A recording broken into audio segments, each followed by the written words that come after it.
Hi friends, कैसे हैं आप सब लोग। आज हमने इससे पहले जो लेक्चर है उसके अंदर सिंपैथेटिक नर्वस सिस्टम के बारे में पढ़ा कि उसके न्यूरोट्रांसमीटर नोरेड्रेनालिन और नोरेपेनेफ्रिन किस तरीके से रिलीज़ होता है। वो अपने रिसेप्टर से अल्फ़ा 1 रिसेप्टर से, अल्फ़ा 2 रिसेप्टर से, बीटा 1 रिसेप्टर से, बीटा 2 रिसेप्टर से, बीटा 3 रिसेप्टर से बाइंड होके कुछ इफ़ेक्ट को प्रोड्यूस करते हैं। समझ में आ गई। और वो इफ़ेक्ट हमने बहुत ही डिटेल के साथ जो है ना इससे प्रीवियस लेक्चर में सिंपैथेटिक जो नर्वस सिस्टम है उसके अंदर डिस्कस किया है। आपने अगर आज का जो लेक्चर है हमारा वो है drug acting on the sympathetic nervous system, यानी कि ऐसे अद्वियात जो सिंपैथेटिक नर्वस सिस्टम के ऊपर वो मेडिसिन एक्ट करती हैं, रिएक्ट करती हैं या इनहिबिशन करवाएंगी या एगोनिस्ट यानी कि मिमिक या तेज़ी करवाएंगी उस फंक्शन के अंदर। आज हम इसके बारे में पढ़ेंगे। इससे पहले कि आप इस लेक्चर को देखें, आपने प्रीवियस लेक्चर देखना है कि सिंपैथेटिक नर्वस सिस्टम के अंदर एक्चुअली किस तरीके से नोरेड्रेनालिन रिलीज़ होता है और वो किस तरीके से अपने रिसेप्टर से बाइंड होते हैं और वो रिसेप्टर कहाँ कहाँ पाए जाते हैं और कौन कौन से इफेक्ट को प्रोड्यूस करते हैं। हमने उन इफेक्ट को इनहिबिट या तेज़ करना है। आइए सबसे पहले देखते हैं कि सिंपैथेटिक नर्वस सिस्टम के अंदर जो है ना, जैसे कि मैंने आपको बोला रिसेप्टर थे alpha 1 receptor, alpha 2 receptor, beta 1 receptor, beta 2 receptor और बीटा 3 रिसेप्टर। इन रिसेप्टर से नोरेड्रेनालिन जो सिंपैथेटिक नर्वस सिस्टम से रिलीज होने वाला न्यूरोट्रांसमीटर है वो बाइंड होकर अपने इफेक्ट प्रोड्यूस करता है। अभी हमने कुछ ड्रग देने हैं ताकि इस इफेक्ट को कम या ज़्यादा कर सकें। सबसे पहले हम बात करेंगे अल्फ़ा 1 की। तो अल्फ़ा 1 एगोनिस्ट देंगे और उसके बाद हम एंटागोनिस्ट के ऊपर आएंगे, यानी कि एगोनिस्ट वो ड्रग हैं कि आपकी जो इफ़ेक्ट हैं उसके अंदर तेज़ी प्रोवाइड करें यानी कि जो नोरेड्रेनालिन अपने रिसेप्टर से अल्फ़ा 1 से बाइंड होगा तो उस इफ़ेक्ट के अंदर थोड़ी सी तेज़ी आ जाए, उसको हम कहते हैं alpha 1 agonist drugs. Alpha 1 agonist drug के अंदर जो है ना फिनाइल एपाराइन के नाम से एक ड्रग आती है और मिथोक्सेमाइन के नाम से एक ड्रग आती है।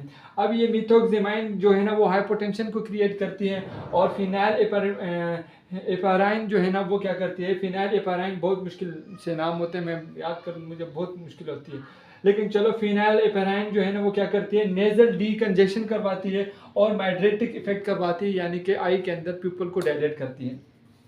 तो सबसे पहले हम देख लेते हैं कि नेजल डीकंजेशन कैसे करवाती है, यानी कि नेजल के अंदर जो म्यूकस बन रहा है, कंजेशन हो रही है, यानी कि नेजल के अंदर जो कंजेशन हो रही है उसको डीकंजेशन करवा रही है, डीकंजेस्टन करवा रही है, यानी कि इस कंजेशन को म्यूकस फॉर्मेशन को कम कर रही है। अब आइए देखते हैं कैसे होता है।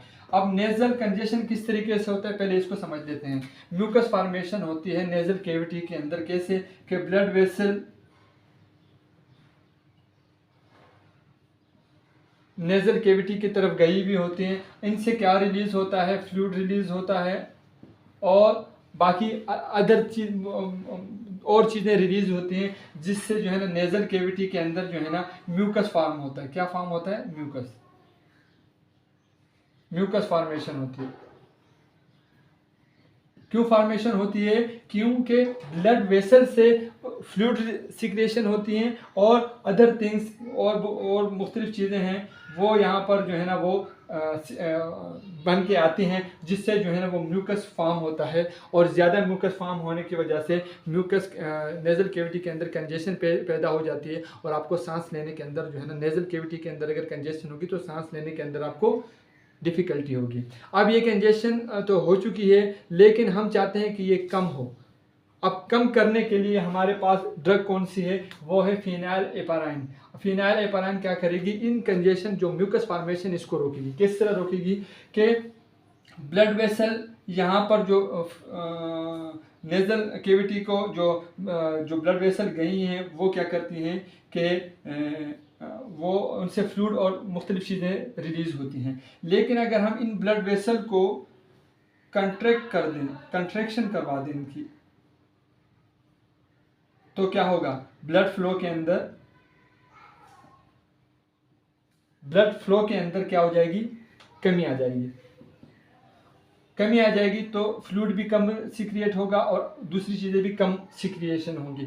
जब ये कम होगी तो म्यूकस फॉर्मेशन भी कम हो जाएगा। समझ में आ गई?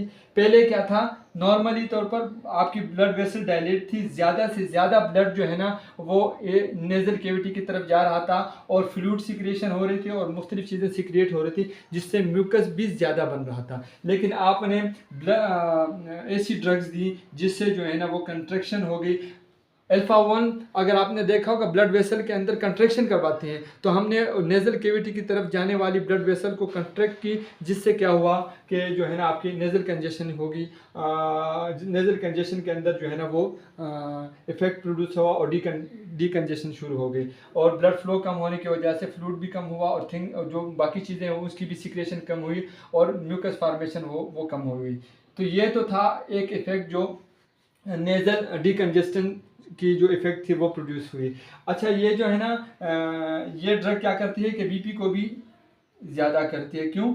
अगर ये नेज़ल की तरफ जाने वाली ब्लड वेसल को कंट्रैक्ट करेंगी तो बॉडी के अंदर और भी जगह पर अल्फा 1 रिसेप्टर होंगी, उनको भी कंट्रैक्ट करेंगी, तो इससे बीपी भी जो है ना आपका वो शूटअप होगा। तो आपने जो है ना ये ड्रग देनी है, लेकिन थोड़ी सी एहतियात से देनी है। अब हम बात करते हैं कि ये माइड्रेटिक इफेक्ट कैसे प्रोड्यूस करती है। मैं पहले लिख लेता हूँ। आइए जनाब जल्दी से हम ये देख लेते हैं कि जो दूसरा इफेक्ट है अल्फा अगोनिस्ट ड्रग जो फिनाइल एपाराइन प्रोड्यूस करता है वो माइड्रेटिक इफेक्ट है जो प्यूपल को डायलेट करती है। अब हम प्यूपल क्यों डायलेट करते हैं? प्यूपल जो है ना वो ऑप्थेल्मोलॉजिस्ट इसलिए भी डायलेट करते हैं कि वो नॉर्मल एग्जामिनेशन कर सकें। बैक ऑफ द आई जो है ना, जो सामने जो आपका आई है, इसकी जो यहाँ पर प्यूपल है, अगर वो डायलेट सही तरीके से नहीं है तो आप जो बैक ऑफ द आई जो पड़ी हुई है, लेंस पड़ा हुआ है, ऑप्टिक नर्व है, उसको आप देख नहीं सकते हैं। और जो आई की जो इंटरनल जितने भी इंपॉर्टेंट ऑर्गन्स हैं आप उसको देख नहीं सकते हैं कि वो सही है कि नहीं है, प्यूपल सही है कि नहीं है, आयरस सही है कि नहीं है। उसको देखने के लिए भी जो है ना वो इस मेडिसिन को यूज़ किया जाता है ताकि प्यूपल जो है ना वो डायलेट हो जाए। और बच्चों के अंदर जो न्यूनेटल होते हैं वो तो रिफ्रैक्टिव एरर देखने के लिए और बैक ऑफ द आई इन सब चीज़ों को देखने के लिए भी हम लोग जो है ना प्रोफेशनल जो ऑप्थेल्मोलॉजिस्ट होता है ये ड्रग यूज़ करते हैं ताकि प्यूपल डायलेट हो जाए। इसके अलावा जो एक डिजीज़ है ग्लाइकोमा के पेशेंट में भी जो है ना ये ड्रग दी जाती है ताकि ये प्यूपल डायलेट रहें। अब इसकी क्या वजह है? अब जो ग्लाइकोमा की जो पेशेंट होता है उसके अंदर क्या होता है, ऑप्टिक नर्व की डैमेज हो जाती है।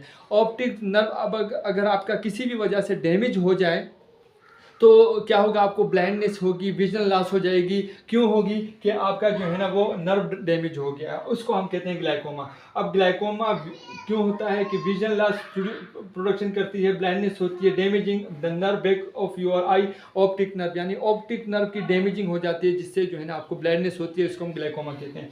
ग्लाइकोमा के दो टाइप्स हैं।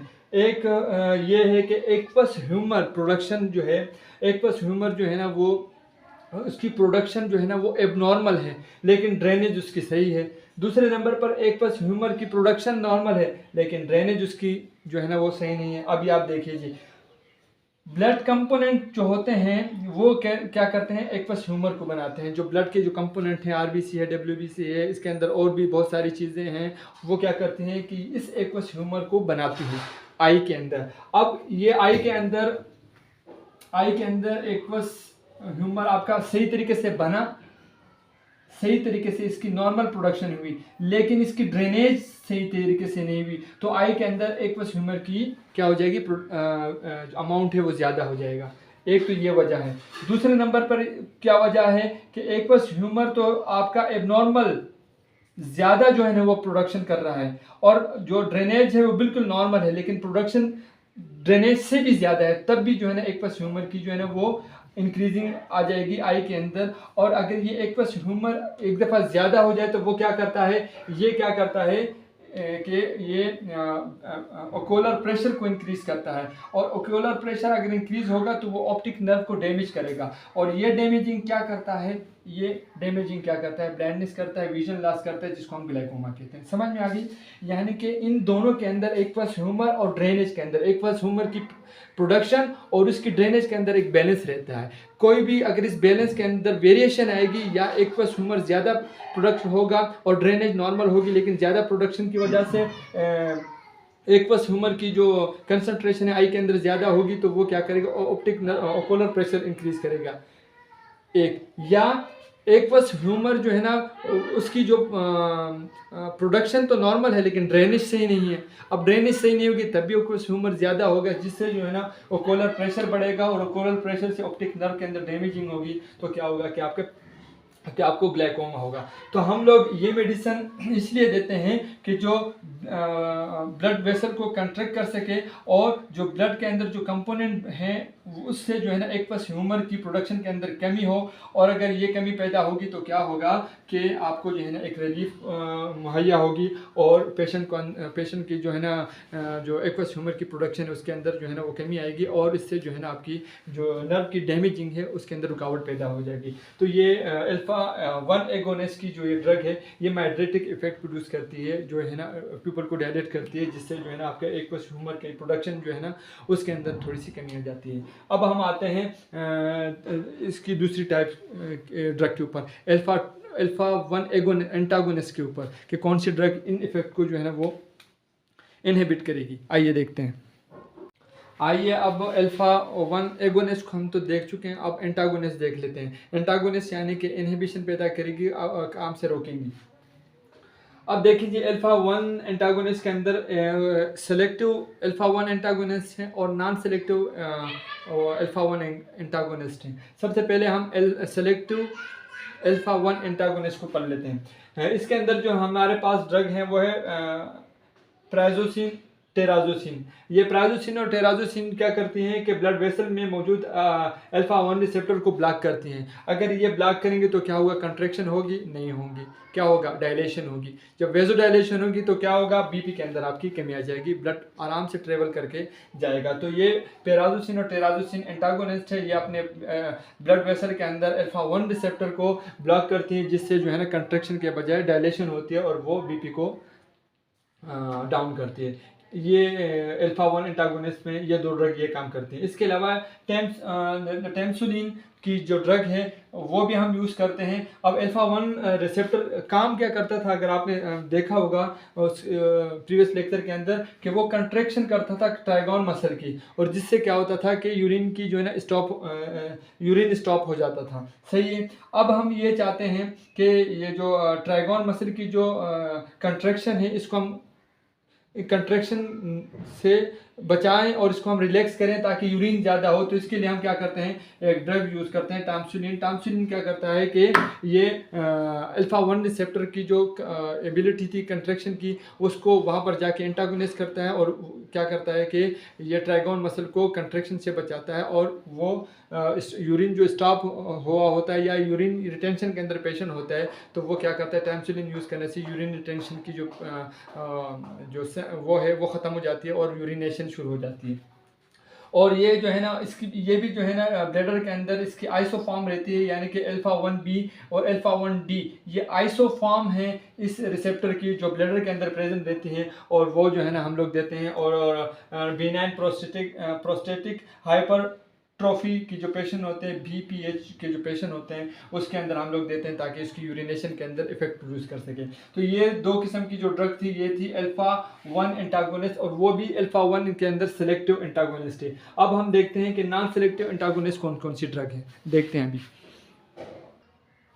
नॉन सेलेक्टिव अल्फा 1 एंटागोनिस्ट के अंदर जो ड्रग आती है जो अल्फा 1 और अल्फा 2 दोनों को ब्लॉक करने की सलाहियत रखती है, उसके अंदर जो है ना ड्रग है फिनॉक्सीबेंजोमाइन, जो अल्फा 1 और अल्फा 2 दोनों को ब्लॉक करेंगी। और ये अगर ये ड्रग देंगे तो ऐसी ब्लॉकेज हो जाएगी जो रिवर्सिबल वापस से रिवर्स नहीं कर सकते। यानी कि अगर आपने एक मरतबा ये ड्रग दी और इससे जो है ना कहीं पर भी रिसेप्टर ब्लॉक हो गए तो वो रिसेप्टर दोबारा से जो है ना अपनी वापस अपनी हालत में नहीं आ सकते, इरिवर्सिबल ब्लॉकेज हो जाएगी, परमानेंटली ब्लॉक हो जाएगी। तो ये ड्रग देते वक्त जो है ना बहुत ही जो है ना आपको कॉन्शियस होना चाहिए। और एक और बात कि ये बहुत लिमिटेड यूज़ के अंदर दी जाती है। फेंटोलामाइन भी जो है ना वो अल्फा 1 अल्फा 2 जो है ना वो रिसेप्टर को ब्लॉक करती है, लेकिन ये रिवर्सिबल है। इससे जो है ना वापस जो है ना वो जो ऑर्गन है वो अपनी हालत में आ सकता है। तो ये भी, लेकिन इसको भी आप लिमिटेड यूज़ कर सकते हैं, क्योंकि ये दोनों को ब्लॉकेज करती है। कभी कभी ऐसा होता है कि हम नहीं चाहते कि हम अगर अल्फा 1 एंटागोनिस्ट दे रहे हैं तो साथ में जो है ना वो अल्फा 2 भी ब्लॉक हो जाए। हम चाहते हैं कि अल्फा 2 काम करे, या अगर हम चाहते हैं कि अल्फा 2 हम ब्लॉक करें और अल्फा 1 को ना कर सकें। तो ये जो ड्रग्स होती हैं जो दो रिसेप्टर को ब्लॉक करते हैं, ये थोड़ी सी जो है ना आपने एहतियात से देनी होती है। अब ये जो है ना ज़्यादातर डायग्नोस्टिक पर्पस के लिए यूज़ होती है। फ्यूकोमासाइटोमा की एक डिजीज़ है, यानी कि एड्रेनल मेडुला ट्यूमर को मालूम करने के लिए भी फेंटोलामाइन की जो ड्रग है वो यूज़ करते हैं। तो ये तो थी आपकी अल्फा 1 एंटागोनिस्ट, अल्फा 1 एगोनिस्ट और अल्फा 1 एंटागोनिस्ट ड्रग हम पढ़ चुके हैं। अब हम आते हैं दूसरी ड्रग्स की तरफ सिंपैथेटिक नर्वस सिस्टम के अंदर। आइए अल्फा 2 एगोनिस्ट ड्रग को देख लेते हैं, जिसके अंदर क्लोनिडाइन के नाम से ड्रग आती है। ये मैंने लिखी हुई क्लोनिडाइन के नाम से ड्रग आती है। ये हाइपोटेंशन का जो पेशेंट होता है, अल्फा 2 क्या करता है, वो कंट्रैक्शन को कम करता है, रिलैक्सेशन प्रोवाइड करता है ब्लड वेसल की, जिससे जो है ना वो ब्लड प्रेशर आपका कम होता है। अब अगर ज़्यादा ब्लड प्रेशर कम हो जाए और पेशेंट हाइपोटेंशन के अंदर चला जाए, तो आप क्या करेंगे, आप क्लोनिडाइन की ड्रग यूज़ कर सकते हैं, ताकि उस पेशेंट को जो है ना वो ब्लड वेसल वो कंट्रैक्ट हो जाए और पेशेंट को रिलीफ मुहैया हो। दूसरे जो है ना, ये क्लोनिडाइन ड्रग हम इसलिए भी यूज़ करते हैं कि एक डिजीज़ है, उसको कहते हैं attention deficit hyper activity disorder, attention deficit hyper activity disorder ADHD। ये चाइल्डहुड के अंदर होती है और लेट एडल्टहुड के अंदर भी हो सकती है। ये क्या होता है कि patient not able to focus on the work and activity, यानी कि जो बच्चा होता है या जो एडल्ट ह्यूमन होता है, बुज़ुर्ग होते हैं, वो अपने काम के ऊपर फोकस नहीं कर पाते, चीज़ों के ऊपर फोकस नहीं कर पाते। तो इसकी वजह क्या होती है कि जो है ना ये attention deficit hyper activity disorder हुआ होता है, और ये सिंपैथेटिक आउटफ्लो की ज़्यादती की वजह से होता है। तो इसके अंदर हम जो है ना क्लोनिडाइन ड्रग जो है ना वो यूज़ करते हैं। और ये ADHD की और भी पैथोफिजियोलॉजी हो सकती है, लाजमी नहीं है कि सिर्फ इस वजह से सिंपैथेटिक आउटफ्लो की ही वजह से जो इनको ये डिज़ीज़ हुई हो। लेकिन अगर इस वजह से सिंपैथेटिक आउटफ्लो की वजह से ये डिज़ीज़ हुई हो तो आप क्लोनिडाइन की ड्रग यूज़ कर सकते हैं। लेकिन अगर इसकी वजह से नहीं है तो आप उसको जो है ना रूल आउट करें और फिर उसके बाद ड्रग यूज़ करें AD और HD पेशेंट को। अब हम देखते हैं कि अल्फा 2 की जो एंटागोनिस्ट ड्रग हैं वो कौन कौन सी हैं।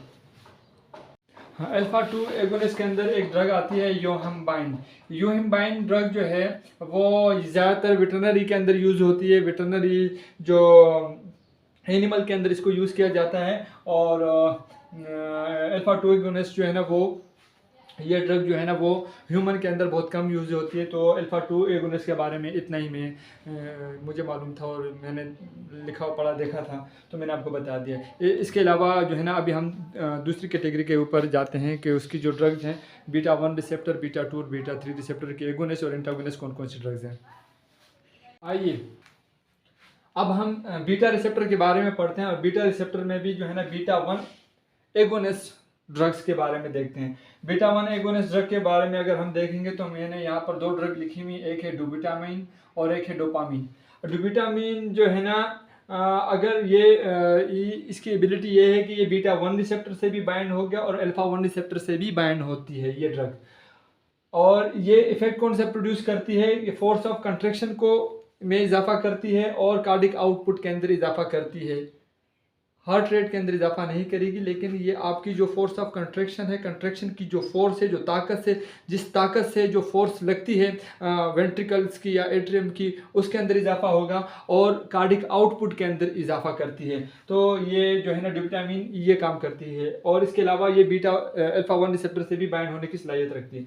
इसके अलावा डोबुटामाइन जो है ना ये आप लोग को पता है कि न्यूरोट्रांसमीटर भी है, और न्यूरोट्रांसमीटर की वजह से ये अपने खुद के जो न्यूरोट्रांसमीटर हैं रिसेप्टर हैं, डोपामिन 1 और डोपामिन 2 रिसेप्टर हैं, उनसे भी ये बाइंड होती है और अपने इफेक्ट प्रोड्यूस करती हैं। इसके अलावा हमारा जो यहाँ पर बीटा वन रिसेप्टर से बाइंड होती है और बाइंड होने के बाद क्या करती है, force of contraction, cardiac output और हार्ट रेट के अंदर भी इजाफा करती है। यहाँ पर ये इन तीनों जो डोपामीन है ये force of contraction, cardiac output और हार्ट रेट तीनों के अंदर इजाफा करती है। और ये जो है ना लो डोज के अंदर अगर आप दोगे तो ये जो है ना वो बाइंड नहीं होगी। हाई डोज के अंदर दोगे या लो से थोड़ा ज़्यादा यानी मॉडरेट डोज के अंदर दोगे तब जाके ये बीटा वन रिसेप्टर से बाइंड होगी और ये तीन इफेक्ट आपको प्रोड्यूस करके देंगी हार्ट के अंदर। समझ में आई? यानी कि अगर आपने हार्ट के काम को बढ़ाना है, हार्ट के वर्क को बढ़ाना है, उसके आउटपुट को बढ़ाना है, फोर्स ऑफ कंट्रैक्शन को अगर बढ़ाना है और हार्ट रेट को अगर बढ़ाना है तो डोपामीन देनी है। आपने सिर्फ फोर्स ऑफ कंट्रैक्शन को बढ़ाना है, कार्डिक आउटपुट को बढ़ाना है ताकि परफ्यूजन ज़्यादा हो बॉडी के अंदर, तो आपने जो है ना फिर डोबिटामाइन की ड्रग देनी है। तो ये तो था आपका बीटा वन एगोनिस्ट। अब हम देखते हैं कि बीटा वन एंटागोनिस्ट कौन सी ड्रग्स हैं। आइए ये बीटा टू एगोनिस्ट को ही पढ़ लेते हैं। ये एंटागोनिस्ट जो है ना वो सीक्वेंस से हम बाद में पढ़ लेंगे, beta one antagonist, to antagonist, three antagonist drug वो सीक्वेंस से पढ़ लेंगे। अब हम सीक्वेंस से जो है ना ये जो बीटा टू एगोनिस्ट है ये ड्रग पढ़ लेते हैं। इसके अंदर जो ड्रग्स हैं वो सल्ब्यूटामोल, टर्ब्यूटामोल, फॉर्मोट्रोल, ये तीन ड्रग्स क्या करती हैं जो ब्रोंको स्पाज्म की वजह से आपको जो पेशेंट को जो तकलीफ़ होती है सांस लेने में, उसके अंदर रिलैक्सेशन पैदा करती है, ब्रोंको को रिलैक्स करती है और डायलेट करती है, जिससे एयर की एंट्री इन आउट जो है ना वो आसानी के साथ हो सकती है और पेशेंट रिलैक्स कर जाता है। तो ये ड्रग्स आपकी क्या करते हैं कि स्मूथ मसल जो ब्रोंको जो लंग्स के अंदर है उसके अंदर वो रिलैक्सेशन और डायलेशन के करती है। इसके अलावा जो है ना यूट्रस के अंदर भी रिलैक्सेशन के लिए ड्रग्स इस्तेमाल होती है। रिटोड्राइन और आइसोजोप्राइन के नाम से ये दो ड्रग्स हैं जो यूट्रस को रिलैक्स करती हैं, रिलैक्सेशन करवाती हैं और क्या कहते हैं कंट्रैक्शन से बचाती हैं, रिलैक्सेशन करवाती हैं। ये ड्रग्स हम ज़्यादातर एबॉर्शन के लिए यूज़ होती है और डिस्मेनोरिया के अंदर भी ये यूज़ होती है। तो ये बड़ी एहतियात से आपने ये दो ड्रग जो है ना वो यूज़ करनी है। और ये जो साल्ब्यूटामोल, टर्ब्यूटामोल ये ड्रग जो है ना ब्रोंकोस्पाज्म के लिए यूज़ होती हैं और ये किस कैटेगरी के अंदर आती हैं, बीटा टू एगोनिस्ट के अंदर। अब बीटा थ्री एगोनिस्ट को भी पढ़ लेते हैं, उसके बाद जल्दी से जो है ना जो एंटागोनिस्ट हैं beta one, beta two, beta three उसको पढ़ लेते हैं। आइए जनाब अभी हम जो है ना वो बीटा थ्री एगोनिस्ट ड्रग्स के बारे में जल्दी से पढ़ लेते हैं। बीटा थ्री जो रिसेप्टर थे वो हमने पढ़ा था कि एडिपोज टिश्यू के अंदर प्रेजेंट है और ब्लैडर के जो टेस्टोस्टेरोन मसल हैं उसके अंदर जो है ना वो प्रेजेंट है। तो ये जो मेरा बिग्रान के नाम से जो ड्रग है, मीरा बिग्राइन के नाम से जो ड्रग है ये मैंने लिखी हुई है, आप नोट डाउन कर दीजिएगा। और भी ड्रग्स आती होंगी। ये क्या करती है कि जो टेस्टोस्टेरोन मसल है इसके ऊपर काम करती है। ब्लैडर में जो प्रेजेंट बीटा थ्री रिसेप्टर के अंदर जो टेस्टोस्टेरोन मसल है इसके ऊपर काम करती हैं और वो रिलैक्सेशन प्रोड्यूस करती हैं, जिससे क्या होता है जो स्टोरेज कैपेसिटी है यूरिन की वो बढ़ जाती है। यानी कि यूरिन जो है ना वो ज़्यादा एरिया के अंदर जो है ना वो ज़्यादा एरिया प्रोवाइड हो जाता है और स्टोरेज जो है ना उसकी ज़्यादा अमाउंट के अंदर जो है ना वहाँ पर हो सकती है। तो ये वाली ड्रग क्या करती है कि ये जो रिसेप्टर प्रेजेंट रहता है ब्लैडर के अंदर टेस्टोस्टेरोन मसल्स के अंदर, जो बीटा थ्री रिसेप्टर है वहाँ जाकर वो अपनी इफेक्ट प्रोड्यूस करता है, जिससे जो है ना ब्लैडर रिलैक्स हो जाता है और यूरिन के लिए कैपेसिटी जो है ना वो बढ़ जाती है।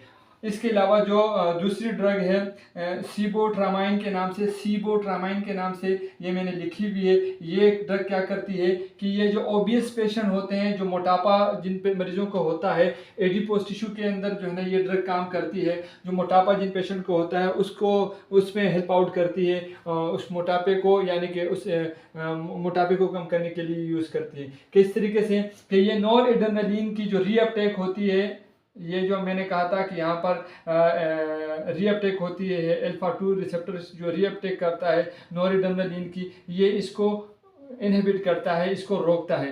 जब ये रुकेगी, रीअपटेक नहीं होगी, तो नॉरएड्रेनालिन यहाँ पर प्रेजेंट रहेगा। नॉरएड्रेनालिन की जो अमाउंट है या इसकी जो कंसंट्रेशन अगर ज़्यादा होगी तो क्या होगा, ये अपने रिसेप्टर से बाइंड होगा ज़्यादातर, यानी कि बीटा थ्री रिसेप्टर से बाइंड होगा और बीटा थ्री रिसेप्टर से बाइंड होगा तो ये दो इफेक्ट प्रोड्यूस करेगा। एडिपोज टिश्यू के अंदर लाइपोलाइसिस करेगा, यानी कि फैट की जो है ना वो ब्रेक डाउन ज़्यादा करेगा, फैट की ब्रेक डाउन ज़्यादा होगी और दूसरी तरफ जो है ना हीट जनरेट करेगा, जिससे जो है ना वो जिससे जो है ना आपकी जो है ना न्यूट्रॉन्स और मुख्तलिफ़ किस्म की जो है ना वो वाटर की शक्ल में जो है ना वो बॉडी से बाहर जो है ना वो जाएंगी, तो क्या होगा कि आपकी वेट लॉस होगी। दो इफेक्ट प्रोड्यूस होगी। एक तो ये जो है ना फैट को जो है ना जो एडिपोज टिश्यू से फैट को निकाल के ब्रेक डाउन करेगा और ब्लड के अंदर और भेजेगा और उससे वहाँ से एक्सक्रिएट होगी। और दूसरा जो है ना ये हीट जनरेट करेगा, जिससे भी जो है ना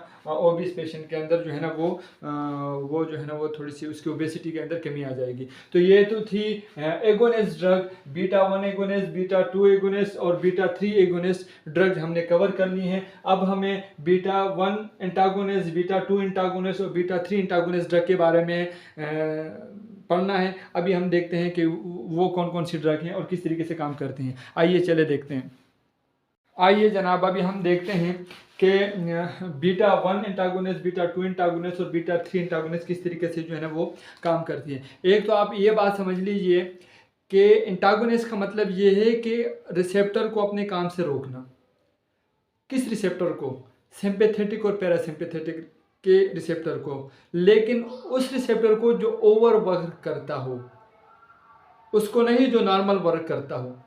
यानी कि ऐसा रिसेप्टर, चाहे वो बीटा 1 हो, बीटा 2 हो, बीटा 3 हो, अल्फा 1 हो, अल्फा 2 हो, जो भी हो, सिंपैथेटिक हो या पैरासिम्पैथेटिक हो, वो अपना नॉर्मल फिजियोलॉजी के अंदर काम कर रहे हैं, नॉर्मल काम कर रहा है, ओवर वर्क नहीं कर रहा।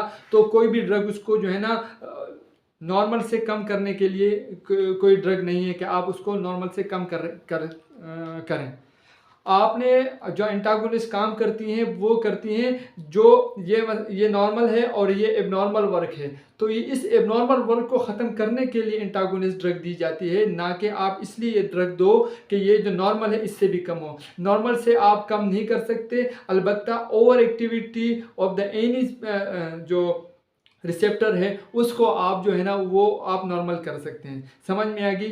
चाहे वो सिंपैथेटिक नर्वस सिस्टम हो, चाहे वो पैरासिम्पैथेटिक नर्वस सिस्टम हो, आप over activity of the receptor को नॉर्मल में ला सकते हैं। नॉर्मल रिसेप्टर को आप जो है ना डिग्रेड नहीं कर सकते किसी भी एंटागोनिस्ट ड्रग से। तो एंटागोनिस्ट ड्रग देने का मतलब ये है कि हमने जो ओवर एक्टिविटी किसी भी रिसेप्टर की है उसको नॉर्मलाइज करना है।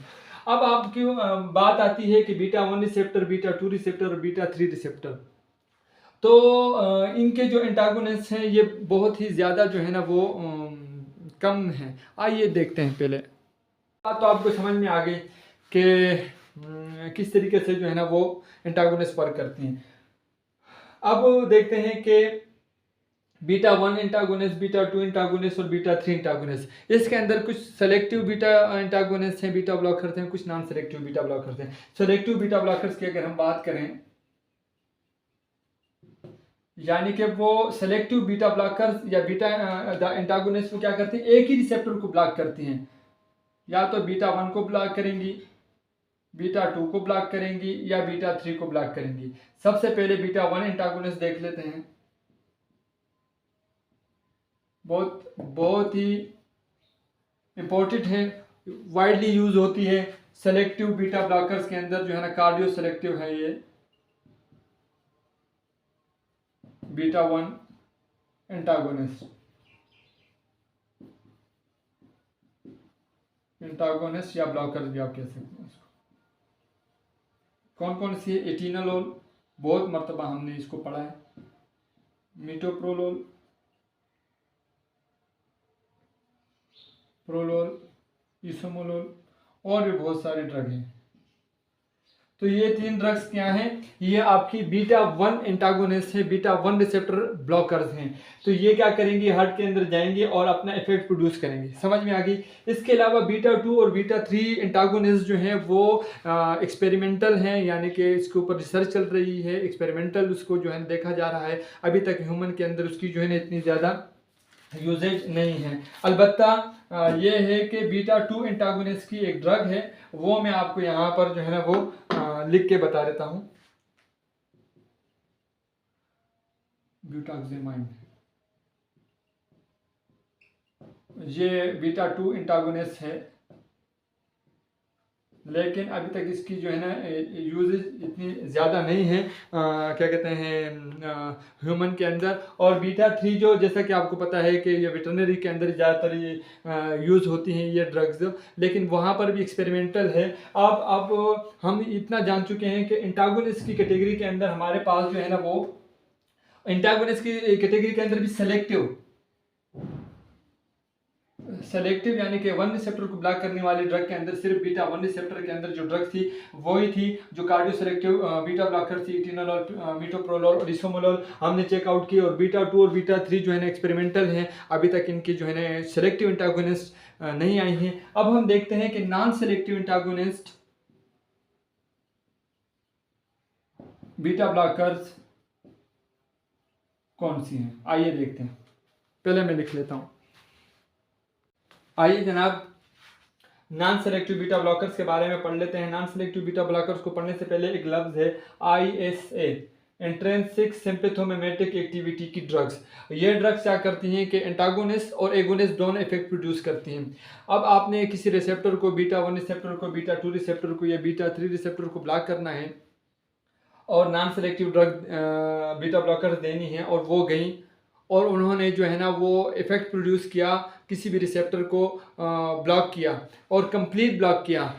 एक तो जो ड्रग्स हैं वो एंटागोनिस्ट ड्रग हैं वो कंप्लीट ब्लॉकेज नहीं कर सकती, ये तो हमने पहले ही समझ लिया। लेकिन चलो मान लो कंप्लीट ब्लॉक किया तो क्या होगा कि उसने तो ओवर एक्टिविटी को कम किया, साथ में नॉर्मल से भी कम हो गया, तो ये हमारे लिए अच्छा नहीं है, ये पेशेंट के लिए भी अच्छा नहीं है। तो ये ISI की जो ड्रग होती है जिसके अंदर ये चीज़ होती है, तो वो क्या करती है कि अपना एगोनिस्ट इफेक्ट भी प्रोड्यूस करती है।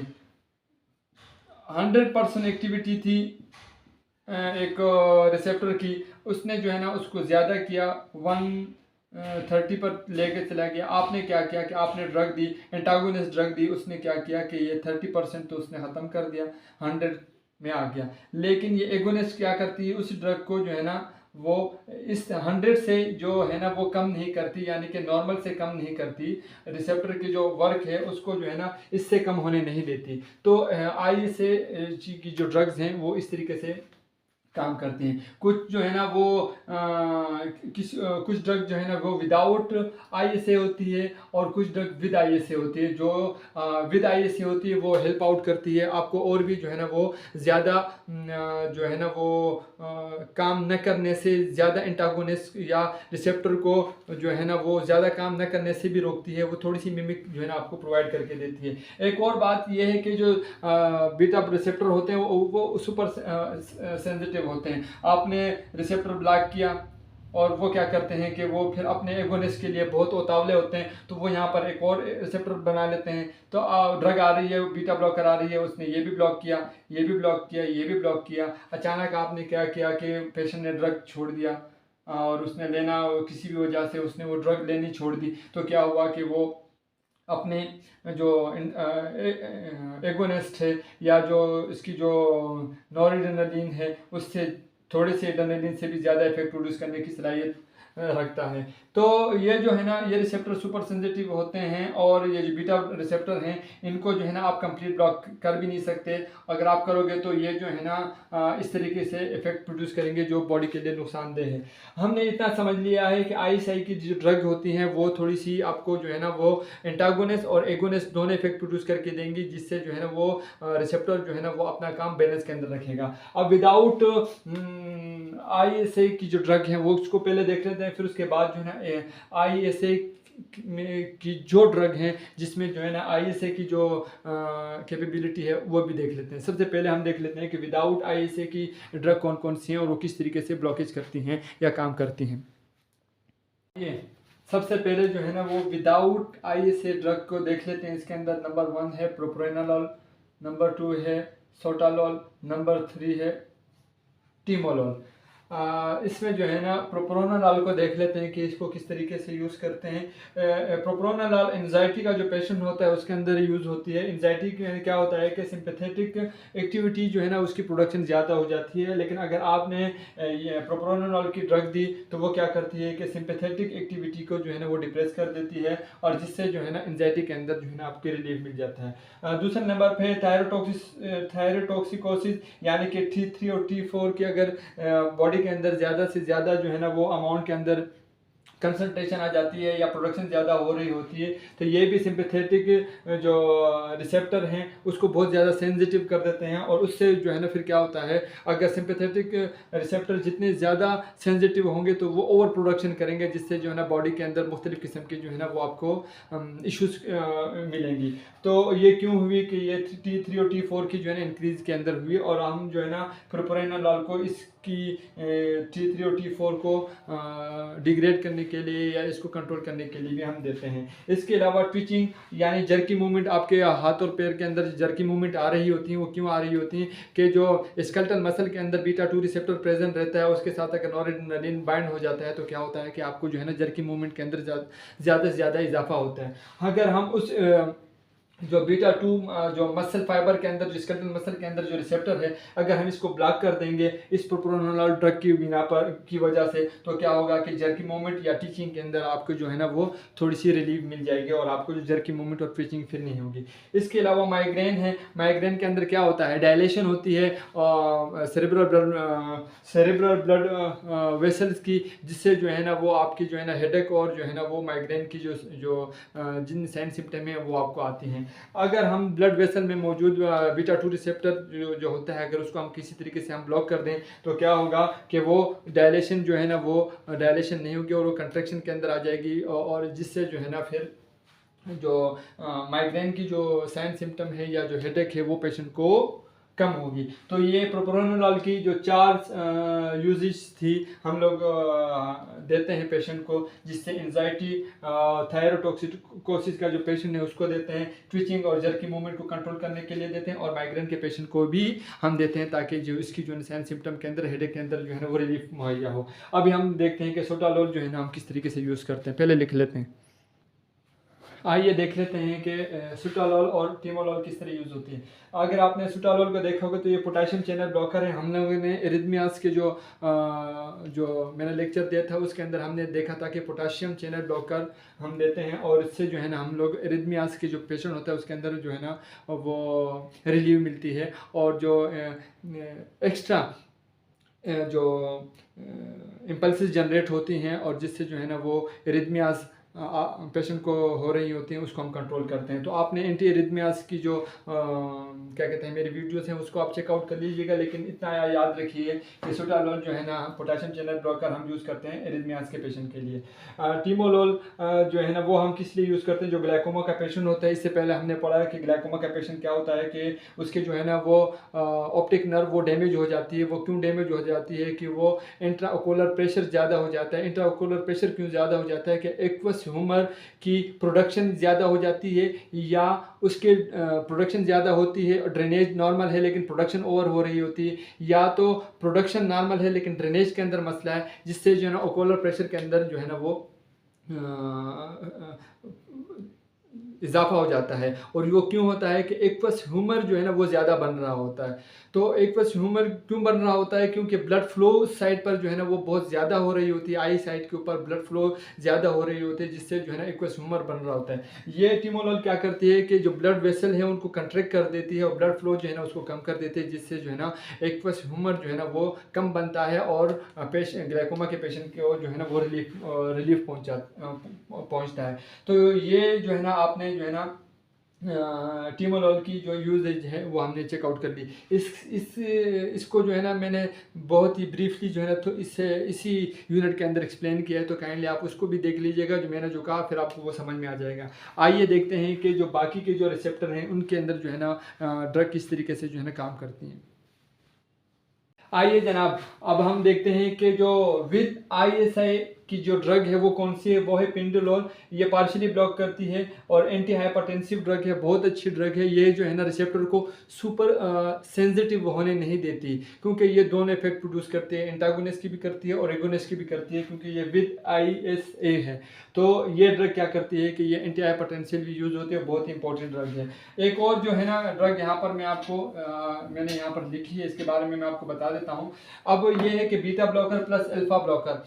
आपने बीटा ब्लॉकर देकर बीपी तो कंट्रोल कर लिया, लेकिन अल्फा 1 को ब्लॉक नहीं किया। ये भी इफेक्ट प्रोड्यूस करता है ब्लड वेसल के ऊपर और क्या करता है, बीपी को इंक्रीज करता है। तो ऐसी ड्रग जो इन दोनों को ब्लॉक करने की सलाहियत रखती है, उसके अंदर जो है ना लिबिटोलोल है, जो अल्फा 1 और बीटा 1 दोनों को ब्लॉक करती है, जो एंटी हाइपरटेंसिव ड्रग के अंदर आती है। ये भी बताना यहाँ पर लाजमी था। कार्बिडोलोल क्या करती है, ये भी ब्लॉकेज करती है और इसके साथ साथ एंटीऑक्सीडेंट है, यानी कि जो एथेरोस्क्लेरोसिस का जो फैट डिपोजिशन यहाँ पर हो रही थी, आपने अगर मेरा लेक्चर देखा होगा आप काइंडली देख लीजिएगा, जो ब्लड वेसल के अंदर जो फैट की डिपोजिशन हो रही थी एथेरोस्क्लेरोसिस प्लग, तो उसको भी जो है ना वो जो कार्बिडोलोल है ये एंटीऑक्सीडेंट है, इसको ख़त्म करने की सलाहियत रखती है। और ये एथेरोस्क्लेरोसिस जो